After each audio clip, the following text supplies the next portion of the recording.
Good morning, good afternoon, good evening, whenever it is, wherever you are, welcome to the Good Values podcast. In this episode, I speak to somebody who I don't know that well. I met her about a month or maybe a month and a half ago at her degree show exhibition, and I was admiring her work, and she came up and spoke to me for a while, and I invited her to be on the podcast. But we haven't spoken that much in between, so I was really keen to get to know her a little bit. She's a friend of a close friend of mine as well, so I know that I have a connection with her in that way. And her work is fantastic. It's really beautiful and very insightful and intriguing. So it's one of those artists who I was very keen to get on the program just to sort of show her work and to introduce her to the audience and just to become acquainted with, so that I have her as a contact for any of her future exhibitions. I'm very keen for you to see her thoughts and feelings on things. I thought it was a really interesting conversation, and hopefully we'll see her again, because I would love to do more on her work and her exhibitions. She's a very local minded artist as far as the landscape itself is very much it's visible in her work, the inspiration, and you can see that when you actually approach it at a degree show to kind of evaluate what's happening regarding the concept. So without further ado, let me introduce you to Chris Neeves.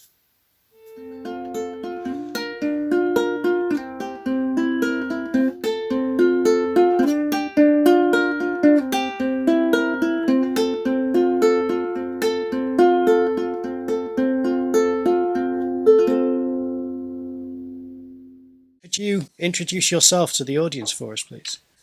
Hi, I'm Chris. I have just graduated from Bangor, and I am a mixed media artist, printmaker, painter. Yeah, that's brilliant. That's brilliant. I was going to ask about the mixed media. How would you describe your artwork if someone were to say to you, what type of artwork do you make? I mean, aside from mixed media, because I would be quite curious as to how you would describe it, because I would certainly have a long description for what I've seen and experienced of your work. My work is very, I suppose, it's intuitive. It develops. It's organic. So I never know quite what it's going to be until I've worked through the processes. So in using mixed media, or the work I've just done for my college degree show was based on charts, but into that I brought sailcloth, I brought found objects from the beach, so just combining different things that I find along the way, along the journey of what I'm trying to say in my work. Yeah, because it is a very interesting, as you said, mixed media. I mean, what I saw from your degree show exhibition was mostly I engaged with the charts with your painting on top. And the paint on top was not figurative painting. It was more combinations of colours, and it almost made a type of pattern as if it were something which a meteorologist would sort of show, because it looked like an organic sort of shape that was warped and forming over the top of the chart. It was a very we discussed how ambitious it is to do things like this, because these are official charts that you had sourced to do the work. Is that correct? Yeah, the vintage charts mainly that I worked on, because they came without too much colour in them. So the vintage charts are basically printed with a very pale blue or a grey in them. Combined with the modern charts now are quite garish with bright colours, and I really struggle to work in on those. So started working into the charts. I was looking at the coastal erosion locally and the way that the cedar fences are disintegrating. So picking up the metal caging, the chain link fencing that is falling apart. And working that into, and then working those images of the chain link over the charts, that's how sort of I started the process of this project. That's interesting. Is that a kind of a consistent through line for your work? Is either ecology or natural events and erosion on landscapes, or is that a kind of tangent? Yes. I'm very much a landscape artist, and very much for me, part of my processes is to be outdoors and in the environment that I'm exploring. So the environmental issues or elements are something that I did want to bring through in the work that I produced. Mm. And I was wondering, on a more general sense, what is it that you value about fine art? I think for me there has to be an aesthetic about it. And I think it needs to, a piece of work needs to stand up on its own without having to have an essay next to it to explain the whole thing. Absolutely. You know? Yeah. So, no, I appreciate that. Yeah. So, okay. I would ask, how is it that you got started making art? I've been creating since I can remember, from a child. Really? Yeah, making and creating, not just 2-dimensionally, 3-dimensionally, And my dad taught me woodworking skills when I was 6, 7 years old. So I've been constructing, I've been drawing, painting. I could use a sewing machine by the time I was 8. So yeah, Fantastic. Just creating, making. It's something that I've just it's part of me. It's something that is there, and it's always been there. Yeah. To be drawing, to be making, to be creating, to constructing. It's so I don't just limit myself to one thing in a way. I don't just stick to the painting or the watercolor or the oil paints. There's always a crossover. That's fantastic. And even in daily life now, I've just constructed a bench out of 2 chairs. Really? So, I'll send you a photograph. Yeah. It's so. Yeah, please.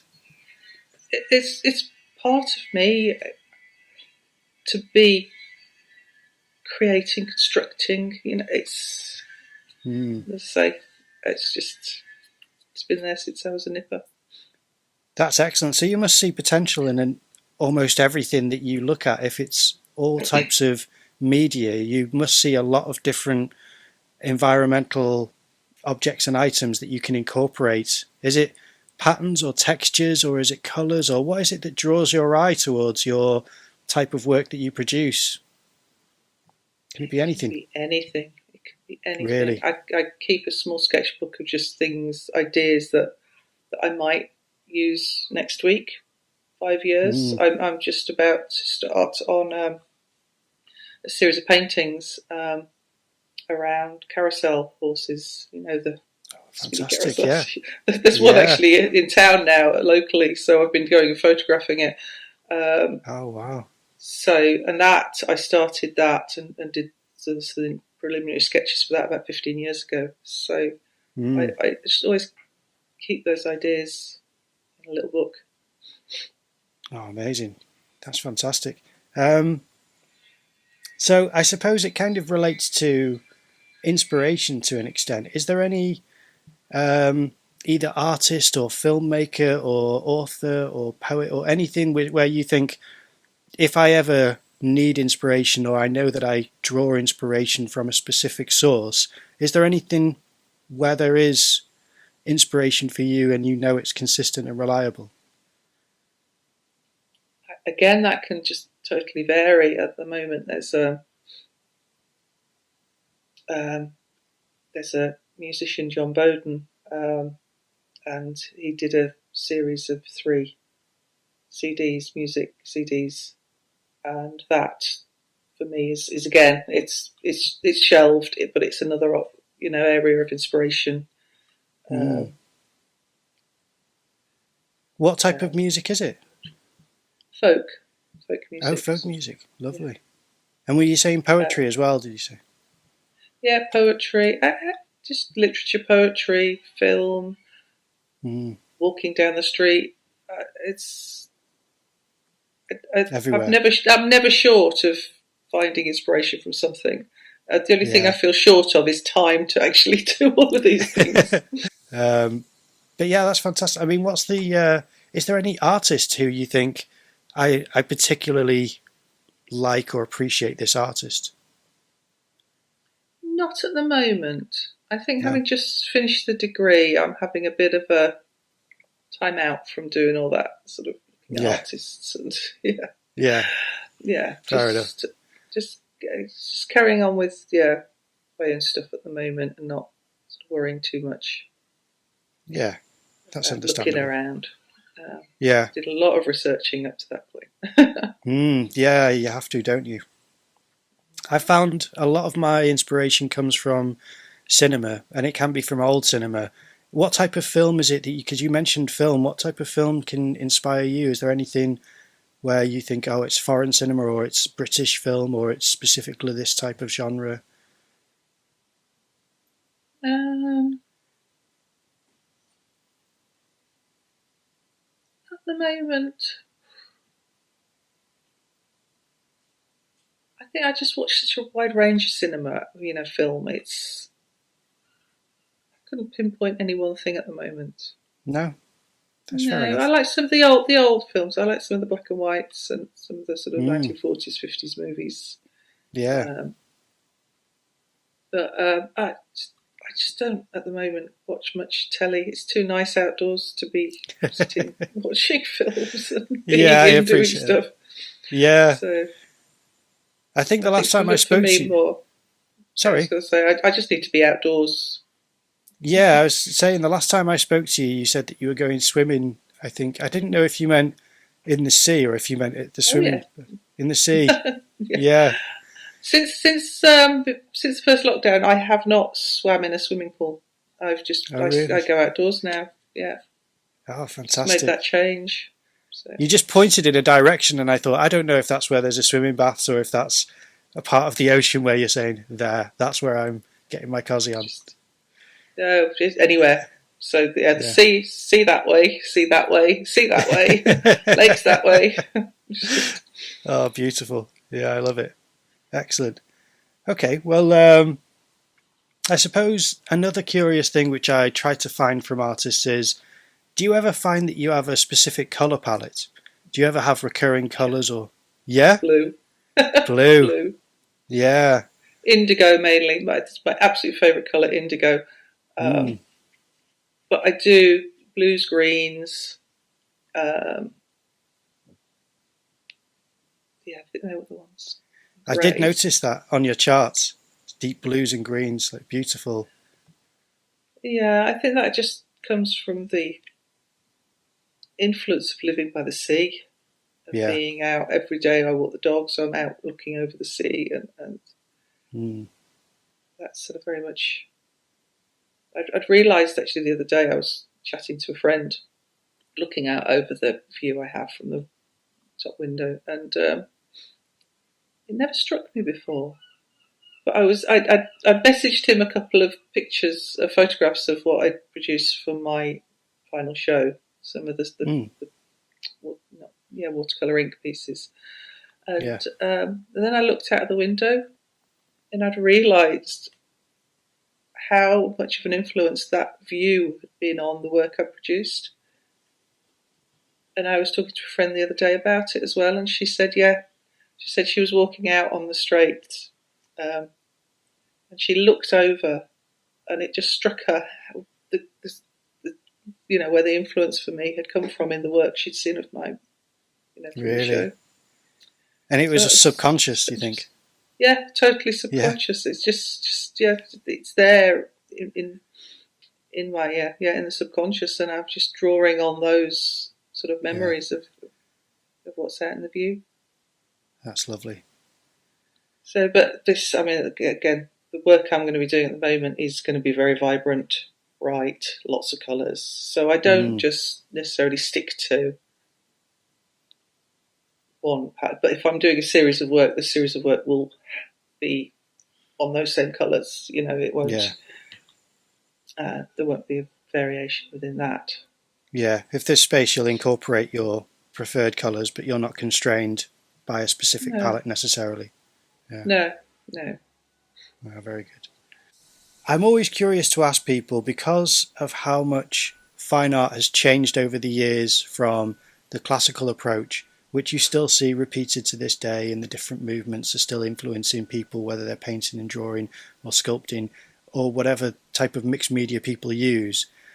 But because it's now wandering into different areas, and there's obviously digital media is having an influence, I'm curious as to what you might think the future of fine art could be. What do you think it could be heading in? I don't know. These things go round in circles, don't they? I say the same thing. I see it in so many different areas of life. It all goes around full circle. I started studying fine art 26 years ago, and it was very different to what it is now. It was quite shocked. But then you can still go and study. You can just straight painting if you want to. Fine art painting, it's in a more traditional sense. I think it's what it needs to be for each individual person. Yeah. But things come in and out of fashion. They go full circle. Absolutely. Yeah. I agree. I think it's quite cyclical. My example that I've given is that there's been a resurgence in dip pens due to online content creators using dip pens. And I know that's more illustration based, but I've noticed that they've gained popularity again.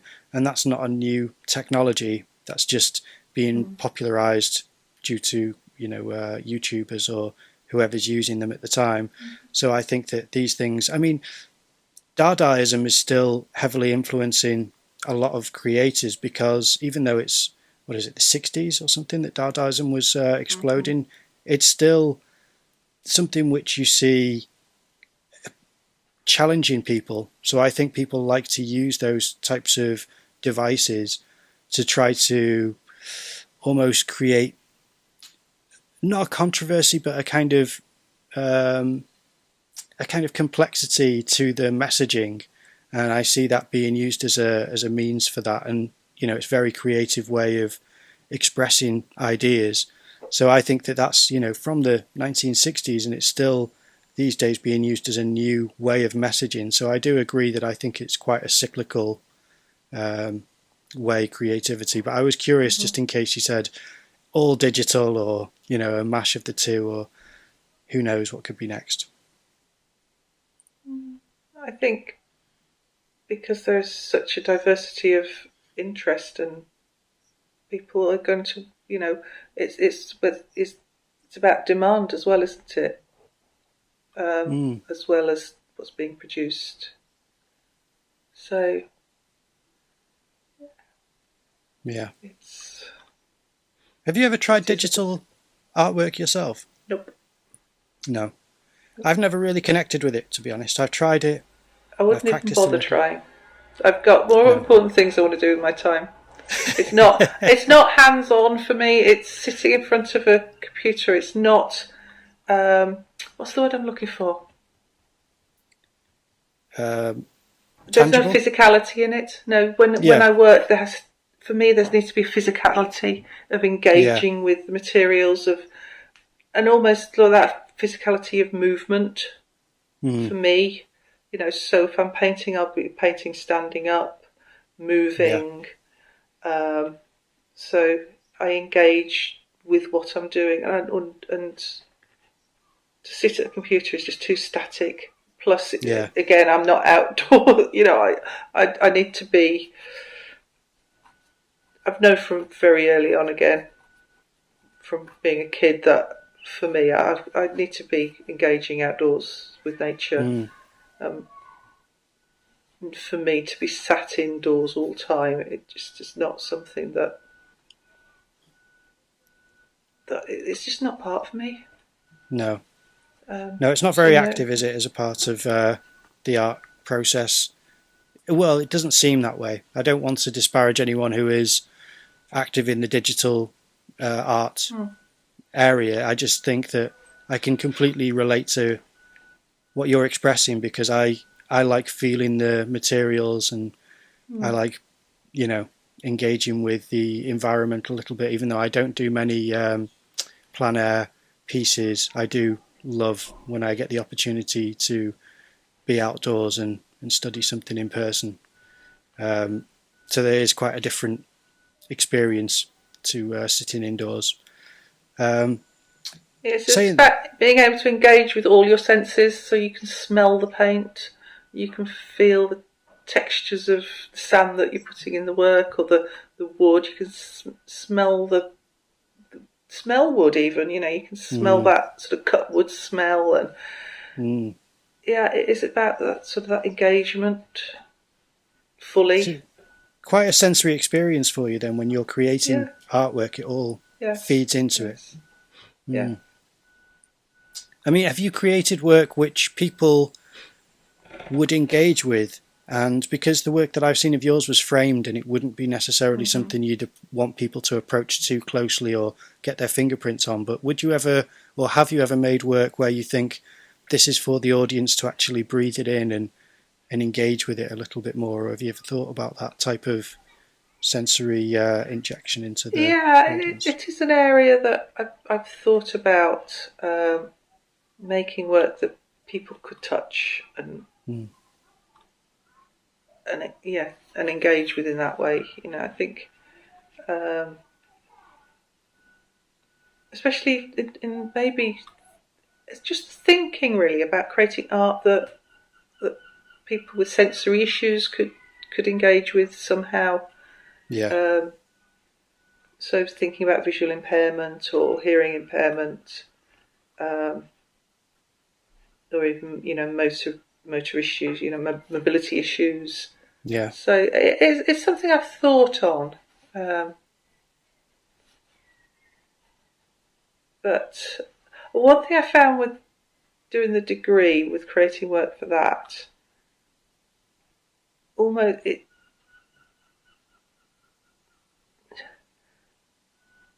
there's a time limit. You're having to produce work within this time scale for this purpose. So to explore some of those things wasn't necessarily going to be possible. Mm. Yeah. It's not even that. It's even getting children to come into galleries, where Mm. these galleries, these precious places where you don't make a noise and you don't touch things and you don't do this and don't do that. To be able to say, come in, you can touch these things, you can engage with this. Mm. To encourage children and people who don't, making art more accessible to all, I suppose. Mm. So just to trying to encourage people who wouldn't necessarily even want to go into a gallery, Yeah. because it requires a lot of thought, and it's all so conceptual, or whatever it might be, or just yeah. Yeah.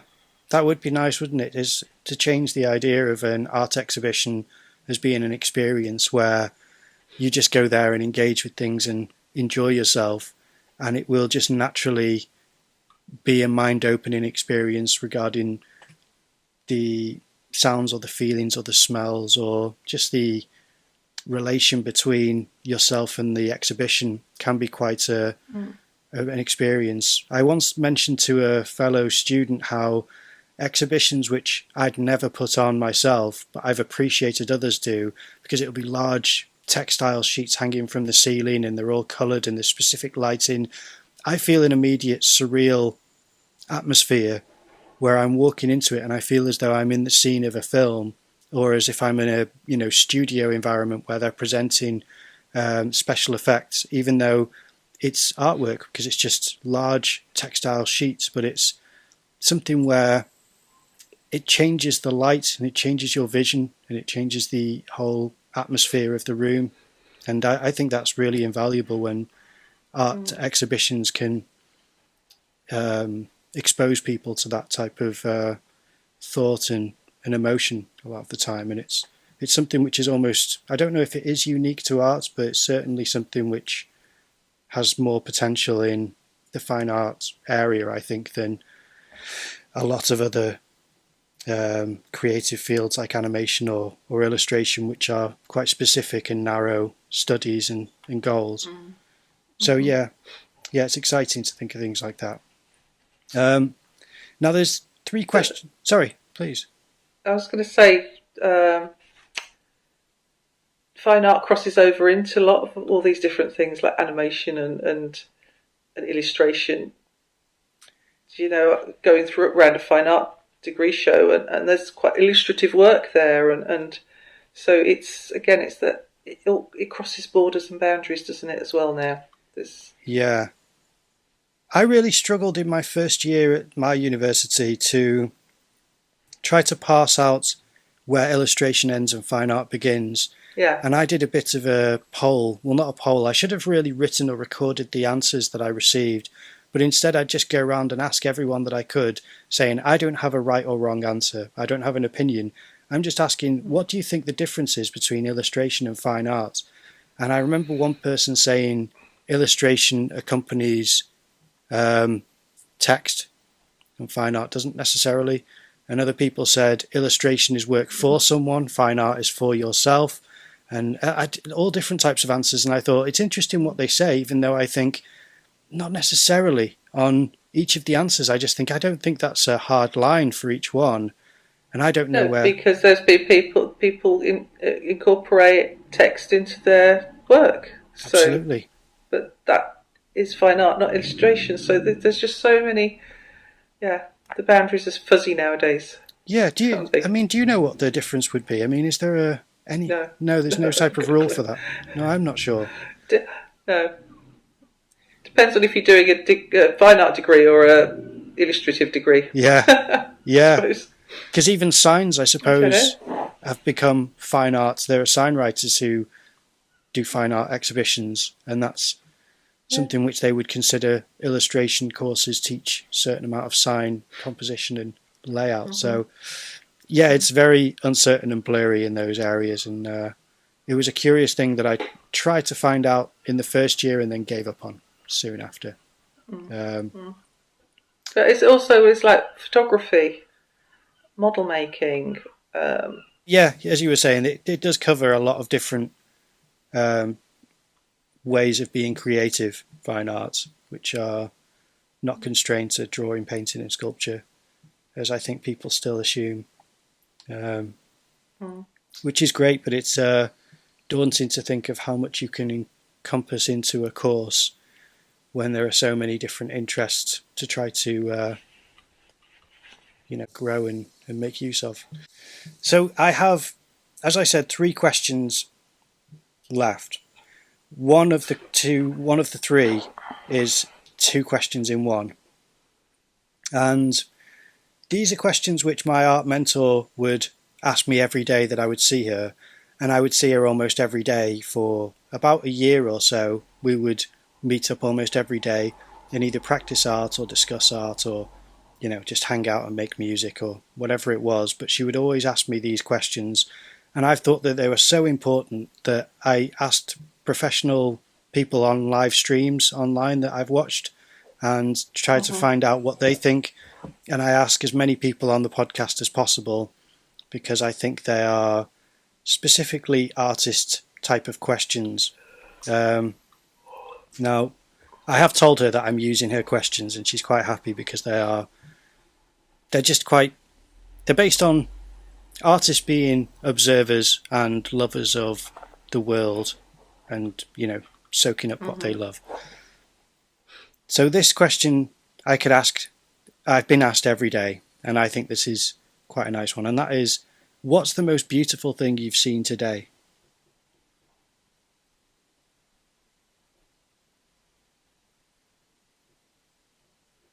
Now, don't be put off by the superlative of most beautiful. It's just something which you remember and you've retained as something beautiful you've seen.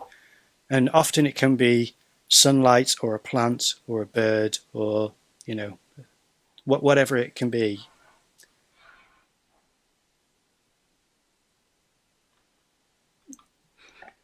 I don't know. Yeah, sure. I need advance notice on questions like that.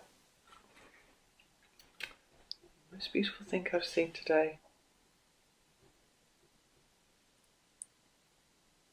I'll come back to that one. Okay. This next question is the double barrel question, and I think it's just important to try to share with the audience for these podcasts the value of asking yourself this as an artist, because I think it's very valuable, but you may disagree, I'm not sure. The question is, what do you like and what don't you like about your own artwork?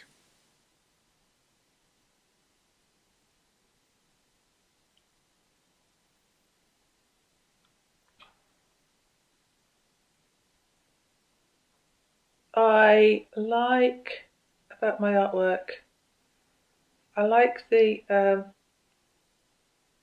organic nature of it, the way it grows and develops. I might have an initial core idea, but by no means is that what's going to be the final thing. You know, I very much enjoy that process of letting things evolve in their own way as I work through a project or an idea.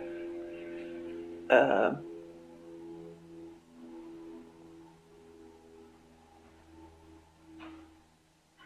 don't think there's anything I don't like. No? I wouldn't be doing it if I didn't like it. I wouldn't do it. Is there any piece of artwork where so I don't have mistakes or things, you know. Yeah. It's all part of the process, so it's all important and valid and valued. That's interesting, yeah. It's not. Yeah, there might be something I think, ooh, but then I might put it aside and come back to it, and things change. My view on things change, but I'd never discredit a piece of work, Okay. you know, or dislike it. There might be things that I wouldn't necessarily put out there for people to see, but yeah. I must admit, that question is slightly altered from the way that I was asked it. I would always be asked that question whilst I was in the middle of a piece, either drawing usually, right. And then she'd say, what do you like and what don't you like about it so far? And then I would say, I like some of these marks. I don't like the fact that I don't seem to have a great composition yet, and I'm trying to build something where it's more evenly light, dark and mid-tone in order to create something more engaging. So it's easier to answer for something which you're engaging with at the time as opposed to after the fact. But with my own artwork, I still have things that I don't like about my own artwork, and I think it's because I see my own limitations with creative, but I'm very figurative. So I think and impressionistic. So I'm inspired by Monet and people like that, you know. So I see the limitations of my work, which I'm trying to improve upon my colour theory and, again, composition and things which I just think I can strengthen my knowledge on in order to have a more impactful and resonant final piece. But it's not necessary for you to have something which you're dissatisfied with. It's just a curious thing to find out if there is anything where you think this is room for improvement, or this is something which I aspire to improve upon, or... Yeah, I think I'd like to continue to work on my figurative work, certainly, but I don't dislike what I do. It's maybe poor wording. I might need to... Yeah, I think, you know, I think in disliking something, I'd then be putting it down and therefore putting myself down and my abilities down, and I don't tend to do that. So I think it's in the wording possibly. Yeah, so I wouldn't. I'll give that some thought. Yeah, maybe room for improvement, or I don't know. It still sounds quite critical. I have to think about how to word that in the future. Yeah, that's interesting. I'll give that some thoughts. How do you feel about the previous question? Have you had any moments of that's something which I could remember as the most beautiful thing I saw today? Or I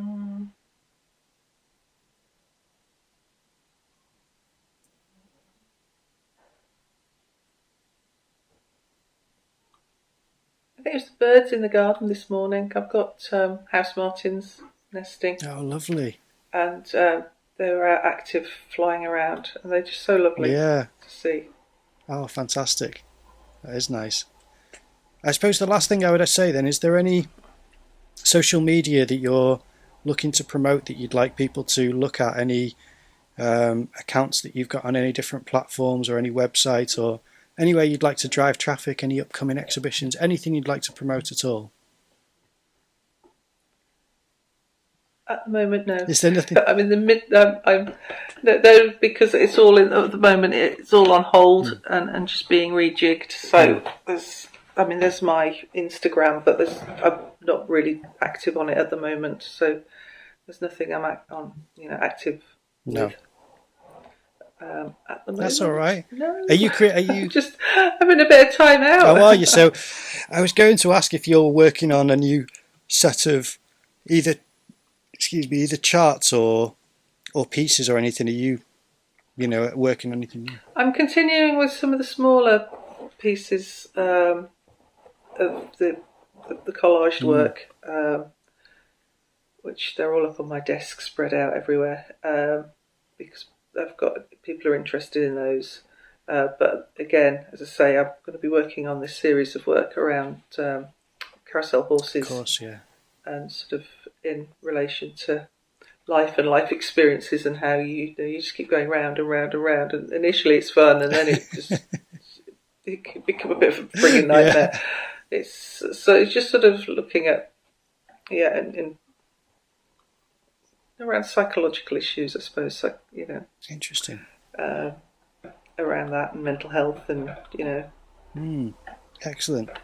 Repetitive, because they are this repetitive as you go round and round. And initially, say do the first few times, it's probably quite fun, and then if you keep going round and round and round, it's not necessarily going to be quite so fun. No, it can be monotonous and sometimes even maddening to keep repeating the same action. But there's sort of, again, until I start working through the imagery, I'm not quite sure where that's going. Is that potentially for this year, or is this?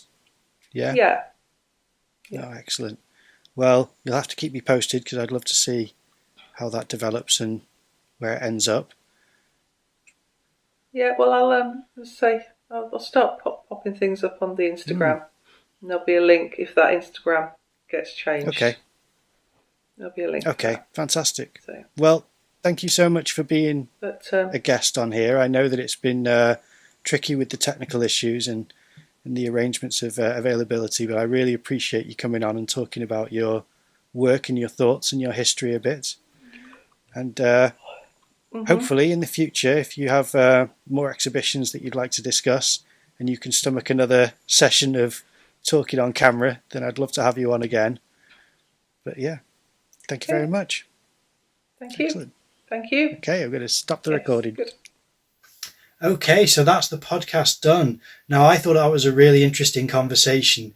It wasn't as quite as casual as what I usually do with people who I know and I have a bit of banter with, but at the same time, I don't know Chris on that level, and I also have a different type of respect for her work because we're not that familiar with each other.